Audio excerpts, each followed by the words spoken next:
Bismillahirrahmanirrahim. Assalamualaikum warahmatullahi wabarakatuh. Alhamdulillahirabbil alamin. Wassalatu wassalamu ala asyrafil anbiya'i wal mursalin sayyidina wa maulana Muhammadin sallallahu alaihi wasallam. Allahumma salli wa sallim wa barik ala hadzal nabiyil karim wa radallahu an ashabihi wa qarabatihi wa azwajihi wa dzurriyyatihi ajma'in. Hadirin hadirat Bapak dan Ibu jemaah salat Maghrib Masjid Ar-Ridha yang dirahmati Allah Ta'ala. Bersyukur kita kepada Allah atas nikmat yang telah Ia berikan kepada kita, sehingga malam ini kita dapat hadir kembali di masjid kita ini untuk menunaikan salat Maghrib berjamaah. Semoga setiap langkah yang kita ayunkan kemari menjadi amal ibadah bagi kita, digugurkan dengannya satu dosa, dan diangkat dari kita ke satu derajat oleh Allah Subhanahu wa Ta'ala. Ketika Nabi sallallahu alaihi wasallam menyebutkan bahwa salat berjamaah di masjid itu lebih baik 27 kali daripada salat sendiri di rumah, beliau kemudian menjelaskan kenapa dia bisa 27 kali lebih baik. Sebab kata Nabi, bila kita melangkah ke tempat ini, untuk setiap langkah Allah mengukurkan satu dosa, Allah berikan satu pahala, dan Allah naikkan satu derajat. Sebab itulah ketika ada dulu di masa Rasulullah sallallahu alaihi wasallam satu kaum yang kebetulan tinggal agak jauh dari Masjid Nabawi, lalu mereka ingin pindah lebih dekat dengan masjid. Tujuannya supaya mereka mudah beramal ibadah, kalau sholat tidak terlambat, atau setidaknya jangan jadi masbuk. Rupanya berita itu didengar oleh Rasulullah sallallahu alaihi wasallam. Lalu Nabi datang kepada mereka bertanya, "Balagani annakum turiduna naklah ilal masjid." Saya dengar kalian ingin pindah dekat dengan masjid. Apa betul begitu? Lalu jawab mereka, "Benar ya Rasulullah. Ba'uda'an al-masjid wal baqa' haulahu khaliyah." Rumah kami terlalu jauh dari masjid, sementara tanah yang ada di sekeliling Masjid Nabawi pada waktu itu masih sangat kosong. Jadi kami ingin pindah dekat dengan masjid supaya kami mudah beramal, biar kami tidak lagi terlambat dalam sholat berjamaah. Lalu kata Rasulullah sallallahu alaihi wasallam, "Ya Bani Salamah, wahai Bani Salamah, tetaplah kalian berada di rumah kalian sekarang. Tidak usah pindah dekat dengan masjid. Karena kata Nabi, Allah menulis setiap jejak langkah kalian yang kalian ayunkan ke masjid itu. Jadi kalau rumah kalian jauh, secara otomatis langkah kalian banyak. Tapi kalau rumahnya dekat, sudah pasti langkahnya sedikit. Oleh karena itu beruntunglah orang yang rumahnya jauh dari masjid. Jika rumah jauh itu kemudian melangkahkan kaki ke masjid. Tapi kalau jauh dijadikan alasan untuk tidak datang, ya juga tidak ada untungnya. Bagi kita yang dekat dengan masjid, supaya lebih banyak langkah tentu mudah sekali. Diperkecil saja langkahnya nanti datang. Semakin kecil pasti akan semakin banyak. Oleh karena itu maka tidak perlu kita khawatir soal duduknya kita sementara di sini, karena langkah kita dihitung oleh Allah Subhanahu wa Ta'ala. Mudah-mudahan ini bisa menjadi amal ibadah yang dapat menjadi saksi kita kelak di hari kiamat. Amin ya rabbal alamin. Kemudian salawat dan salam kepada Nabi kita Muhammad sallallahu alaihi wasallam. Allahumma salli wa sallim wa barik ala sayyidina Muhammad wa ala alihi wa sahbihi ajma'in. Hadirin hadirat yang dirahmati Allah, pembicaraan kita pada malam ini tentang 3 kunci ketaatan kepada Allah Ta'ala. Taat itu merupakan sikap yang terbaik, bahkan itulah yang mendatangkan kecintaan Allah Ta'ala. Tidak heran kalau Allah berikan ganjaran pahala untuk orang-orang yang taat. Wa may yuti'illaha wa rasulah, katanya siapa yang taat kepada Allah dan Rasulnya, maka Allah akan masukkan mereka ke dalam surga. Berapa lama dalam surga itu? 2 hari, 3 hari, atau mungkin 1 bulan? Ternyata kata Allah khalidan fiha, selama-lamanya di situ. Kalau sudah masuk maka tak akan pernah keluar lagi. Begitulah Allah cintanya kepada hamba yang taat. Tetapi jujur saja kita katakan bahwa taat itu, untuk taat itu sangat berat sekali. Banyak tantangan yang harus kita hadapi, baik yang datang dari dalam diri kita sendiri ataupun yang datang dari luar. Yang dari dalam yang selalu mempengaruhi ketaatan itu namanya kebosanan. Adanya kejenuhan dari diri kita. Tidak bisa terlalu lama beramal. Jika satu amal itu dilakukan agak panjang, kemudian muncul rasa kurang senang di hati, itu merupakan model tantangan yang harus dihadapi oleh kita. Panjang sedikit ayat imam, ngomel. Kalau doanya juga panjang, marah. Pendek ayat imam, marah juga. Lalu sebenarnya apa yang dia mau? Tidak tahu. Tapi yang paling penting itu muncul dari rasa jemu yang ada di dalam hati. Makanya Nabi Allah Ta'ala tidak membolehkan kita puasa lebih dari 1 bulan. 1 bulan, udah hari raya. Kemudian ada amal ibadah, lakukan, dan kemudian berhenti. Kenapa begitu? Sebab manusia itu tidak bisa bertahan lama di dalam ibadah. Ada kejenuhan yang selalu muncul di hati. Tapi ada orang yang begitu mudah mengikuti rasa jemu, ada pula orang yang mampu mengatasinya. Walaupun imam lama panjang ayatnya tetap bersemangat dia. Tapi ada pula imam baca inna ataina saja imam makmum. Ada imam baca inna ataina dia sudah mulai resah. Kenapa tidak lebih pendek dari itu? Contohnya alif lam mim Allahu akbar kan ada. Kalau itu yang dibaca oleh imam, maka terkenallah imam menjadi imam tercepat di kota Pekanbaru kita ini. Itu yang pertama yang menjadi tantangan. Yang kedua, yang akan menjadi tantangan manusia adalah iblis. Iblis ini memang dia tidak begitu nyaman melihat orang dalam taat, karena dia sendiri tidak taat. Disebabkan ketidaktaatannya Allah usir dia dari surga. Cuma nampaknya dia tidak rela. Ketika dia keluar dari surga itu, dia berjanji di depan Allah, "Fabima aghwaytani la aqudanna lahum siratakal mustaqim." Baiklah katanya kepada Allah, karena engkau sudah mengatakan aku sesat ya Allah, aku tidak rela mereka berada di jalan yang benar. Aku akan menyesatkan mereka juga. Aku tak akan pernah menyerah. Aku kalau masuk neraka tak mau sendiri, aku bawa mereka sekalian. Oleh karena itu dia tak nyaman melihat orang beribadah, menengok orang dalam ketaatan. Dilihatnya orang sedang sholat, diganggunya. Contohnya yang biasa dibuatkannya adalah rasa was-was yang ada di hati. Sehingga ada orang yang mengangkat takbir sampai 3 kali. Allahu Akbar, 2 detik berlalu, 2 menit berlalu, akan takbir dia lagi. Rupanya takbir yang pertama itu tidak begitu mantap.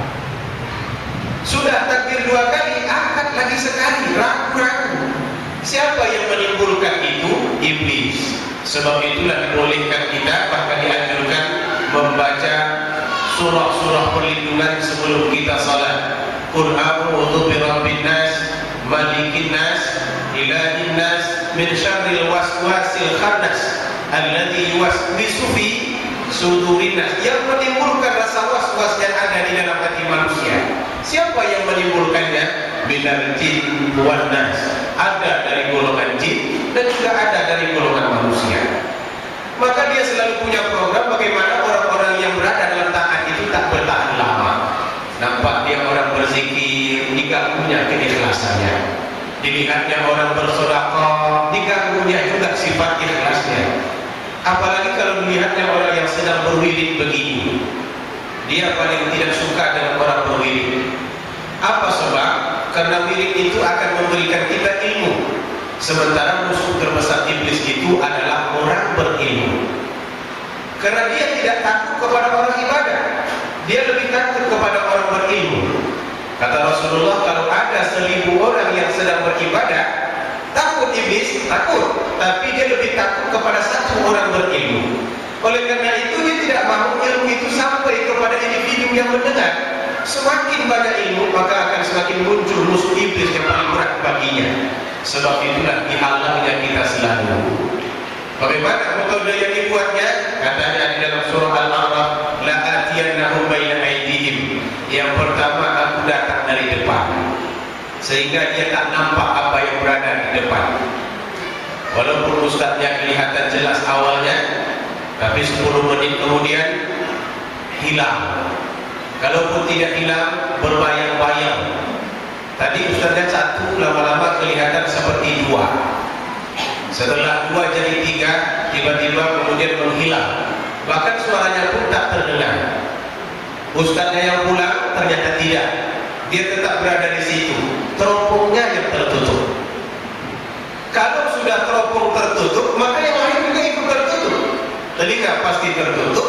Apalagi analisa pemikiran kita tak jalan karena teropongnya tertutup. Siapa yang buat? Dia yang mempengaruhinya.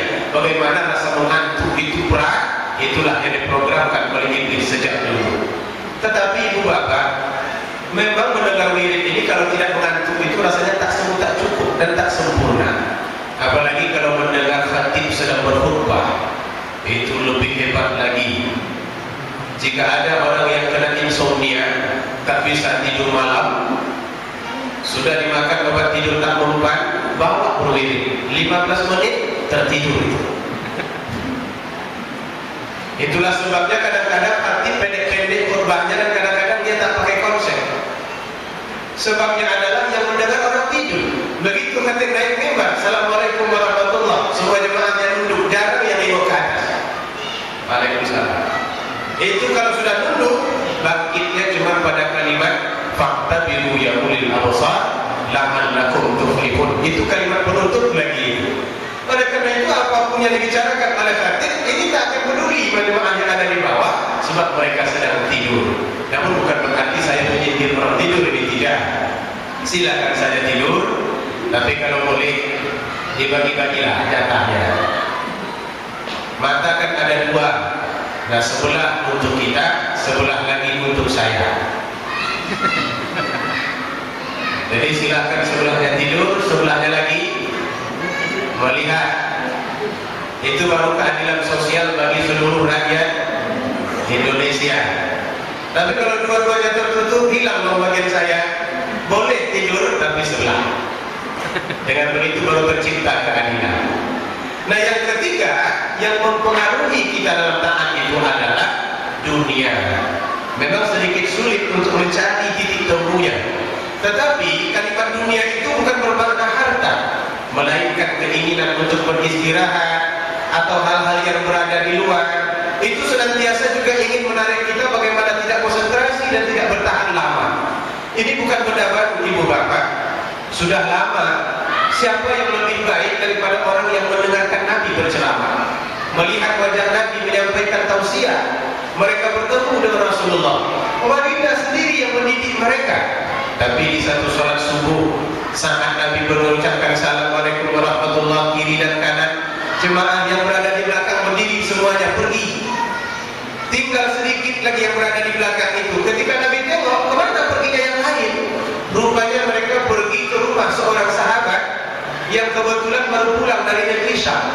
Beliau membawa barang dagangan yang cukup banyak. Jadi mereka pergi untuk nengok barang dagangan itu. Ditinggalkannya Nabi yang masih berada di tempat sholatnya, dan hanya tinggal beberapa orang jemaah di belakang. Akhirnya Allah turunkan ayat Al-Quran surah Al-Jumu'ah. Wa idza ra'aw tijaratan aw lahwan fadhu ilaiha wa tarakuka qa'iman. Bila mereka melihat perdagangan atau permainan, mereka segera ke sana, kata Allah. Mereka tinggalkan engkau berdiri sendiri Muhammad, karena itu lebih menarik bagi mereka daripada tegak dan berdiri di tempatmu. Dan ini bukanlah perkara yang rumit-rumit betul untuk dijelaskan. Kalau ada pengumuman di masjid kita ini, muslimin muslimat, nanti malam insya Allah akan ada acara Maulid Nabi. yang akan menyampaikan tausiah, profesor, doktor, sebutlah apa saja namanya, banyak sekali ilmu, pertanda kualifikasi pendidikannya luar biasa. Maka silakan ajak keluarga kita datang, semua jemaah, tanpa ada lagi pemberitahuan yang lain. Beberapa waktu setelah itu terdengar pula pengumuman bahwa nanti di Dataran Merdeka akan ada konser grup band Noah dari Jakarta. Silakan Bapak Ibu bawa anak-anak, kalau boleh nenek-neneknya ikut tak mengapa. Bayar Rp50.000 karcis, tidak disediakan minum, tidak disediakan tempat duduk. Kalau boleh saya tanya, mana yang lebih ramai? Lapangan. Hah? Mesti ragu-ragu nampaknya menjawab. Kalau ragu-ragu berarti iya. Masjidkah yang lebih ramai? Pasti lebih ramai lapangan. Walaupun di situ harus bayar Rp50.000 setiap orang, Rp30.000 untuk anak, tidak diberi minum, tidak ada kipas, apalagi snack-snack. Tapi justru orang lebih minat dengan itu, karena daya tarik yang luar biasa berbanding yang berada di masjid.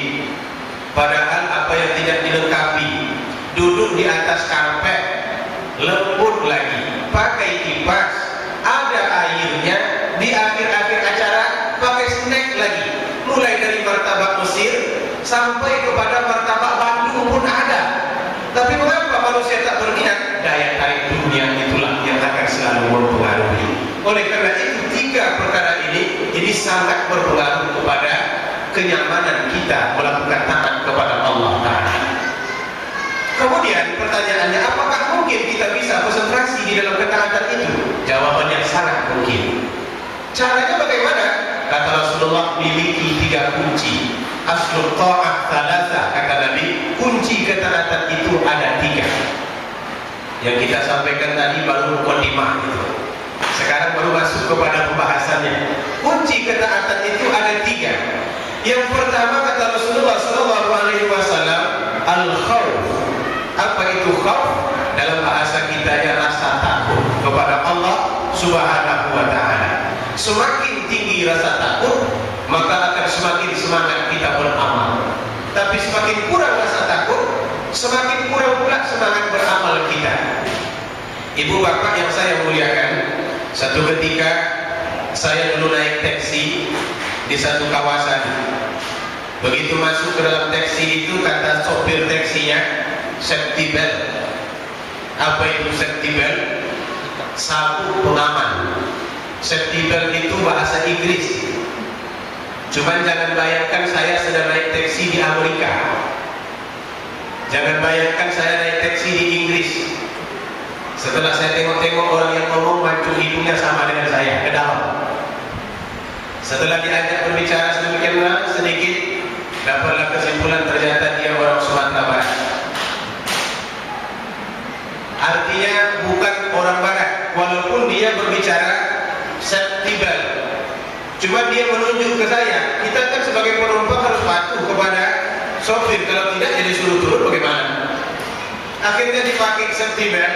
Setelah safety belt dipakai, bus taksinya pun jalan.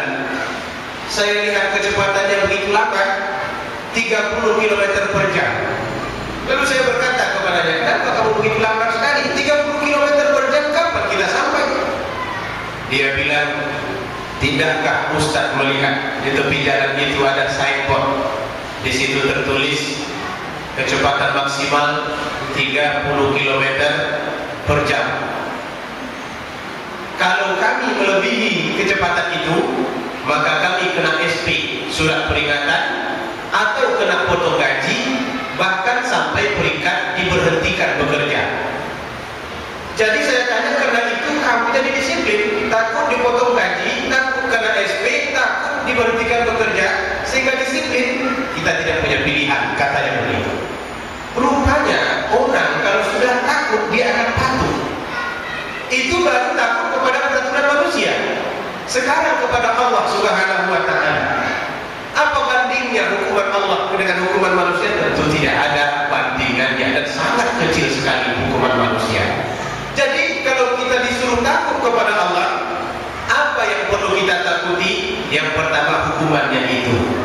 Kata Rasulullah dalam sebuah hadis, inna ahwanal adab ahli nar yaumal qiyamah, sesungguhnya azab ahli neraka yang paling ringan di hari kiamat, la rajulun fi rijlaihi na'lani, seorang lelaki yang menggunakan dua sendal di kakinya. Tapi sendal ini bukan seperti sendal di dunia. Jangan ditanya mereknya apa, apakah Pladeo, Swallow. Sendal itu kata Nabi terbuat dari api. Begitu dipakaikan, yang lidimahu, mengelegak otak dibuatnya. Kalau kita pernah memasak bubur, sebagaimana bubur itu mengelegak, begitulah otak manusia mengelegak disebabkan dua pasang sendal tadi. Baru sendal, seolah-olah kata Nabi, di mulutnya ada api, di telinganya ada api, di matanya juga ada api. Dia merasa bahwa tidak ada manusia yang lebih berat hukumannya daripada dia, padahal itu adalah yang paling ringan. Nah, ini menandai bahwa andai kata manusia tahu beratnya hukuman, maka manusia akan mudah dan sangat patuh. Karena hukuman manusia saja takut tadi dan begitu patuh dia tentang saya buat itu, apalagi dengan hukuman Allah Ta'ala. Cuman memang, apakah rasa takut itu muncul sendiri? Ternyata tidak. Kata Allah Ta'ala, hanya dengan ilmulah kita akan takut.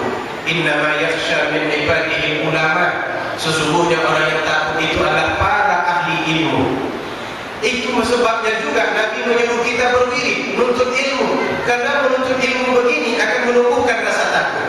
Jika ada orang bertanya, ngapain kalian berwirid kok capek-capek? Daripada nunggu dari maghrib sampai isya, bagus pulang makan. Mulai jengkol tadi kan sudah tersedia. Nanti kalau kita makan sejuk-sejuk gak enak lagi. Untuk apa? Jawabannya supaya kami merasa takut. Karena semakin kuat rasa takut, maka akan semakin mudah kita beramal. Allah berjanji kepada kita, la ajma' fi qalbi 'abdin khaufaini. Aku tidak akan mengumpulkan dua rasa takut di dalam hati seorang hamba.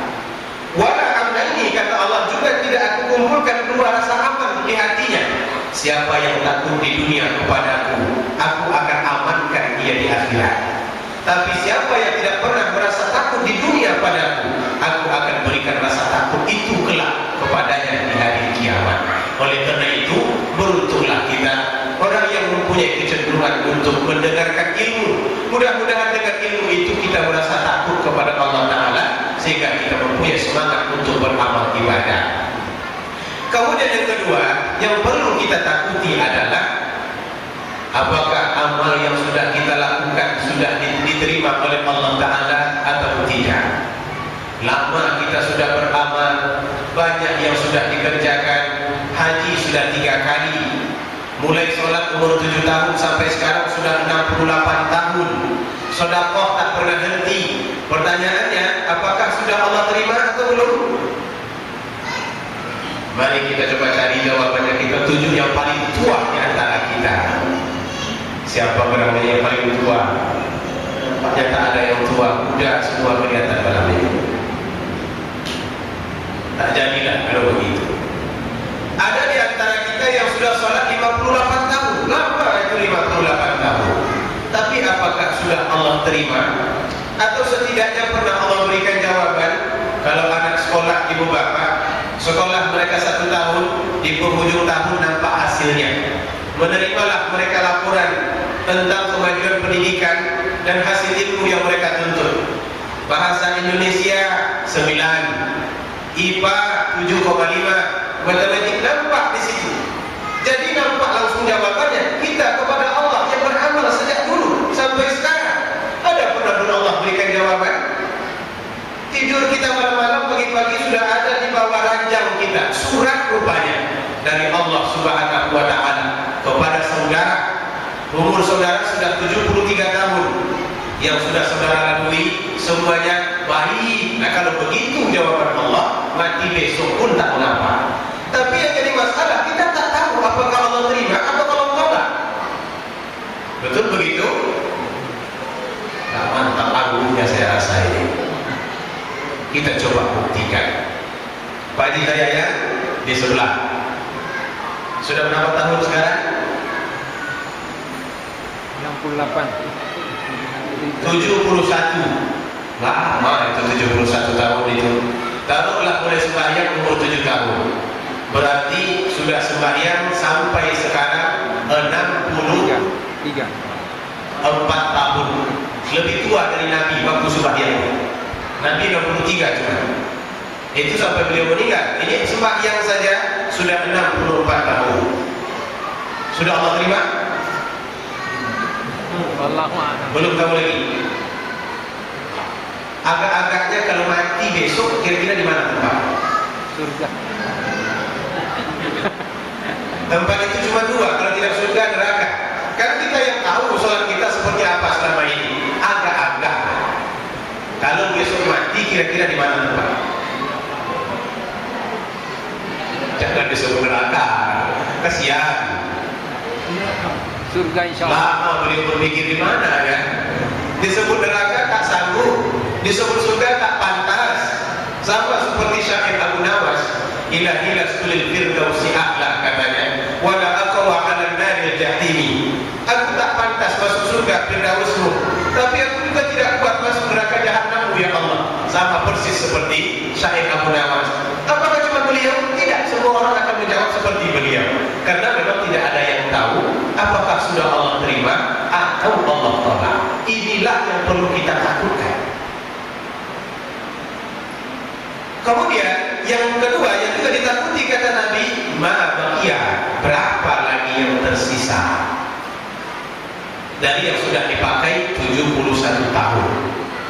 Agak-agak dengan badan yang sudah mulai sakit-sakitan, mata yang sudah mulai kabur, telinga yang sudah mulai kurang mendengar, gigi satu demi satu lepas, selera makan sudah tidak ada lagi. Kira-kira berapa lagi Pak Haji yang masih ada?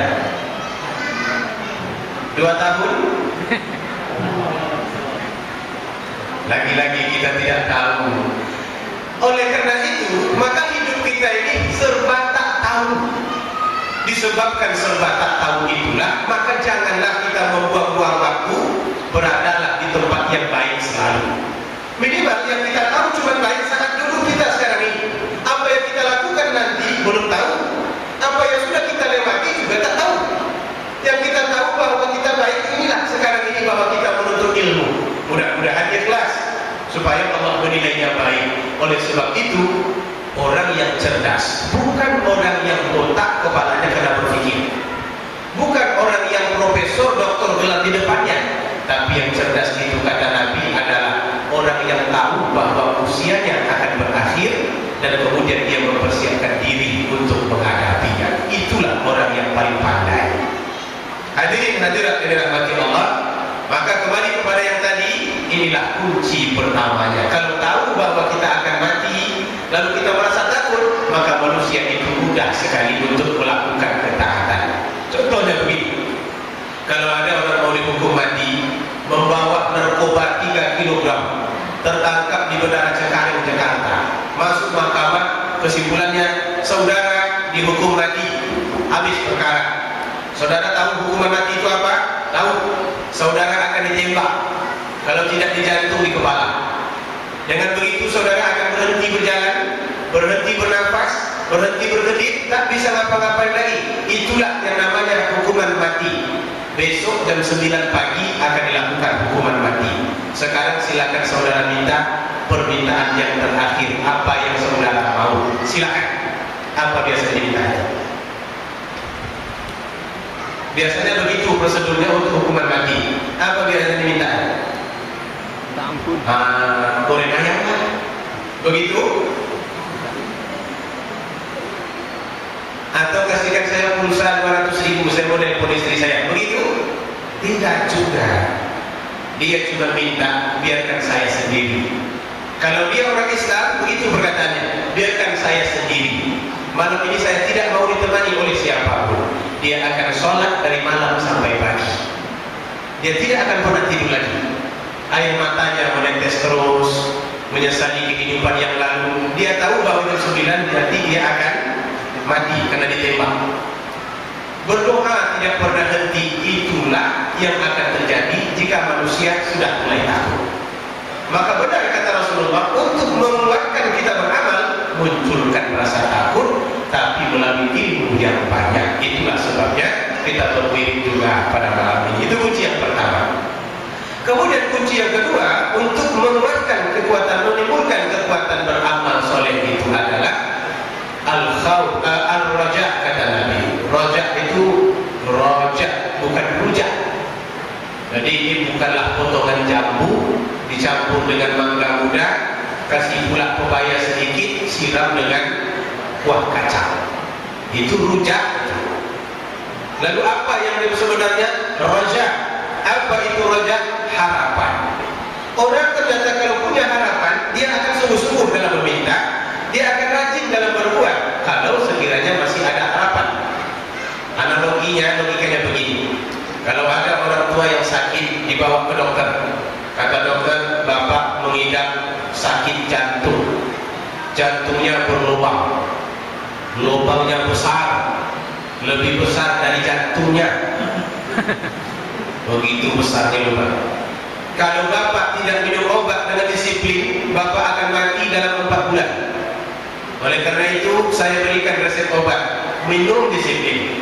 Setelah makan pagi sekali, setelah makan siang sekali, dan sebelum tidur sekali. Baik dok, dibuatkanlah resep obat.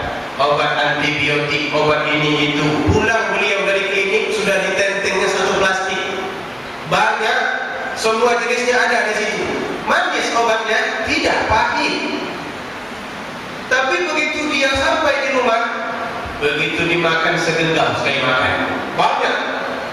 Cuma setelah makan pagi dimakan, setelah makan siang pun dimakan, bahkan sebelum tidur juga dia makan. Begitu disiplinnya dia makan obat. Kenapa dia bisa memakannya? Kenapa dia bisa disiplin? Karena takut. Karena dia punya harapan untuk sembuh. Kalau tidak bapak makan 4 bulan, bapak akan mati. Bapak mau sembuh apa tidak? Mau sembuh, makan mati. Harapan untuk sembuh itulah yang menyebabkan dia terus disiplin memakannya. Walaupun belum tahu mati atau tidaknya nanti ini, yang penting dia punya harapan. Berbeda kalau sudah tidak ada harapan lagi. Demam-demam sedikit, sudah tua badan, kata anak, nah ini bapak demam ini, kita ke dokter ya. Gak usah. Gali saja untuk bapak lubang di belakang rumah. Nanti kalau bapak mati lemparkan ke dalam itu. Sia-sia kena mengobati, badan tuanya akan mati. Gak usah diobati. Kenapa dia tidak mau? Padahal ada orang yang makan obat 1 jam sekali makan. Perbedaannya adalah harapan. Semakin tinggi harapan, maka akan semakin disiplin kita melakukan amal. Sekarang kita ini hidup penuh dengan harapan. Harapan hari tua kita baik. Anak-anak kita anak yang soleh. Mudah-mudahan nanti setelah mati kita didoakannya. Kalau mati, husnul khatimah. Masuk ke dalam kubur, mudah-mudahan tidak diazab oleh Allah Ta'ala. Dan tidak ada mereka yang mazhab di situ. Nanti di akhirat jangan menunggu terlalu lama. Kalau sudah ada jalan persidangan, masuk surga. Kan itu harapan kita. Banyak sekali harapan. Pertanyaannya, siapa yang akan mengabulkannya? Allah. Apakah dokter bisa mengabulkannya? Siapa yang bisa menyelamatkan kita dari neraka? Allah. Siapa yang akan melapangkan kuburan? Allah. Siapa yang akan mematikan kita husnul khatimah? Allah. Siapa yang memberikan kita anak yang saleh? Allah. Semuanya Allah. Jadi kalau memang benar-benar kita punya harapan banyak dan kita tahu siapa yang akan mengabulkan harapan itu, maka kita akan mempunyai semangat untuk beramal kepada Allah Ta'ala. Tapi kalau kurang-kurang pula harapannya, harapan terbagi. Allah juga, mbak dukun juga, maka kuranglah amalnya nanti ini. Beri saya nikmat rezeki yang banyak, ya Allah. Besok datang pula kepada mbak dukun, minta 2 ekor tuyul. Maka semangat beramal akan hilang karena sudah mulai terbagi. Oleh karena itu, maka milikilah apa saja yang kita harapkan dari Allah Subhanahu wa Ta'ala. Semakin tinggi harapan kita, maka akan semakin semangat kita dan semakin tahan pula kita beramal soleh, insyaallah. Itu yang kedua, al-raja, penuh pengharapan. Kemudian yang terakhir, yang ketiga, kunci amal itu adalah al-hub. Apa itu cinta. Rasa cinta. Jangan berkata tabu berbicara tentang cinta, karena cinta itu tak selalu terkait dengan suami istri, tapi juga ada cinta Allah namanya. Cinta ini merupakan sumber energi, sumber kekuatan. Orang kalau sudah semakin kuat cintanya, maka akan semakin kuatlah ia. Contohnya, dalam sebuah uraian kata pujangga, ada diberikan contoh orang yang sedang diberikan energi oleh cinta. Seorang lelaki membonceng calon istrinya dengan sepeda, didayung sepeda itu. Calon istrinya ada di belakang. Awalnya jalannya datar, kemudian lama-lama mulailah jalannya mendaki.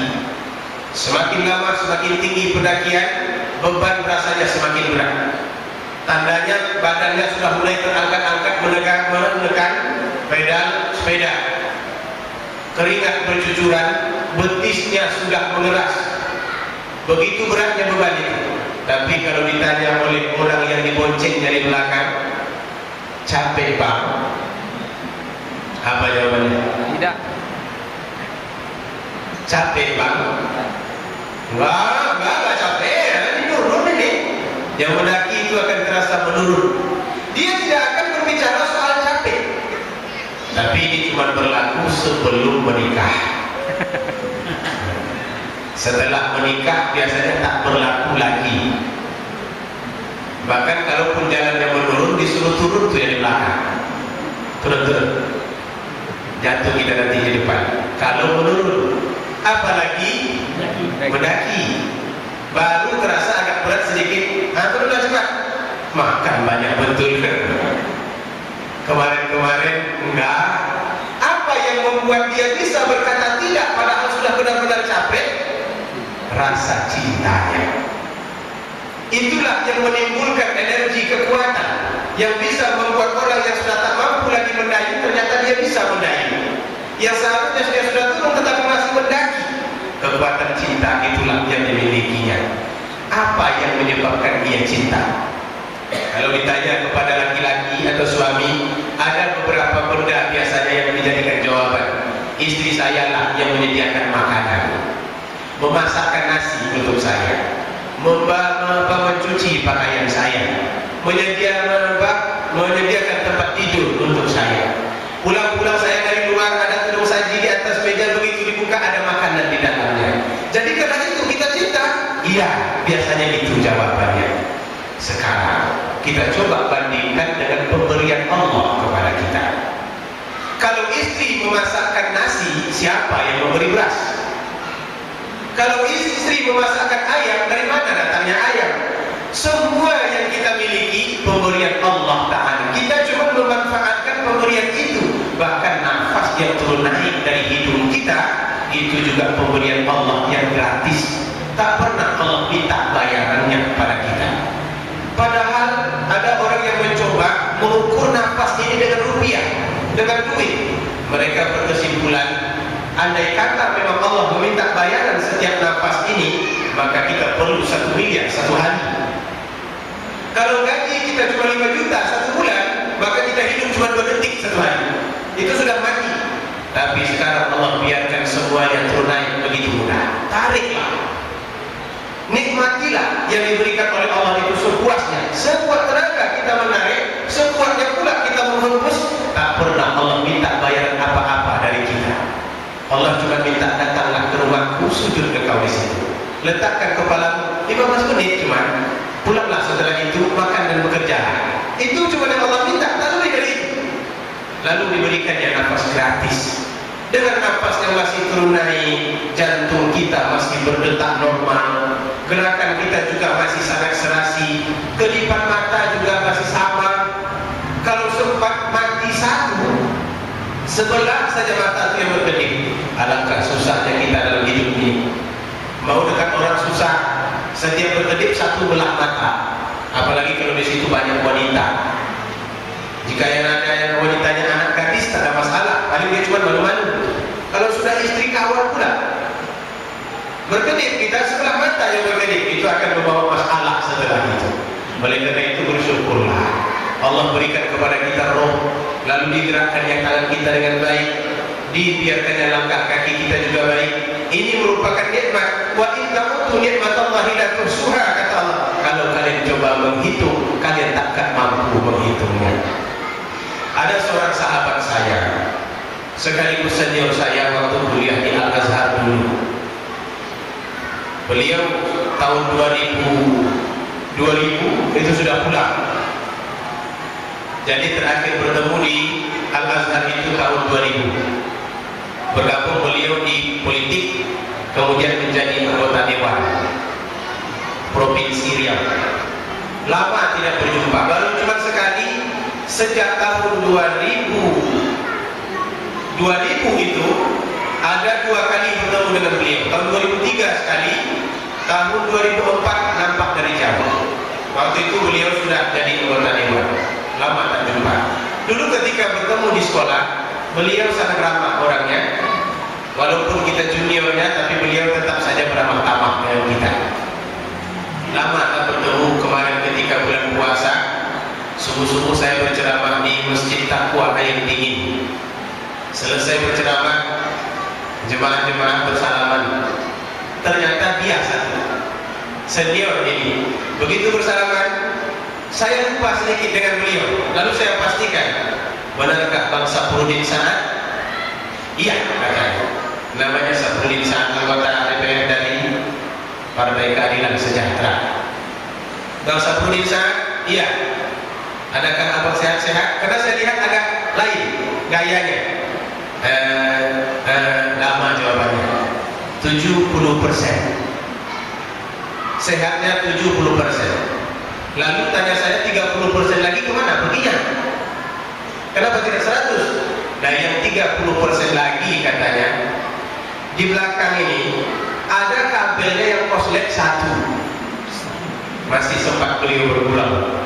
Ada kabel koslet 1 di sini, di dalam ini. Teknisinya belum lagi datang sampai sekarang memperbaiki kabel itu. Nah karena kabelnya koslet, anta tengok mata kiri saya tak bisa berkedip normal, setengah cuma kedipnya. Tengok tangan saya juga tidak bisa bergerak baik, kaki saya diseret kemana-mana. Kebetulan subuh itu beliau datang ke masjid, diantar oleh adik iparnya. Masih muda, jadi saya pikir ketika itu betapa besarnya nikmat-Mu ya Allah. Orang yang semudah ini sudah engkau ambil 1 uratnya sehingga koslet, tapi masih banyak yang lain yang usianya 73, 71 normal melangkah kemari.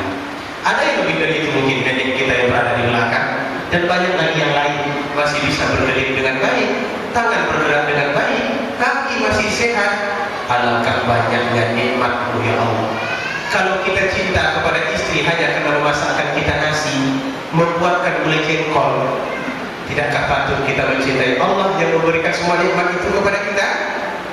Manusia yang betul-betul paham akan tumbuh rasa cintanya kepada Allah, dan itulah yang akan mendorongnya beramal ibadah kepada Allah Ta'ala. Ketika Nabi ditanya, beliau ini sholatnya lama sampai bengkak-bengkak kakinya. Lalu ditanya oleh Aisyah, kenapa engkau sholat begitu lama ya Rasulullah?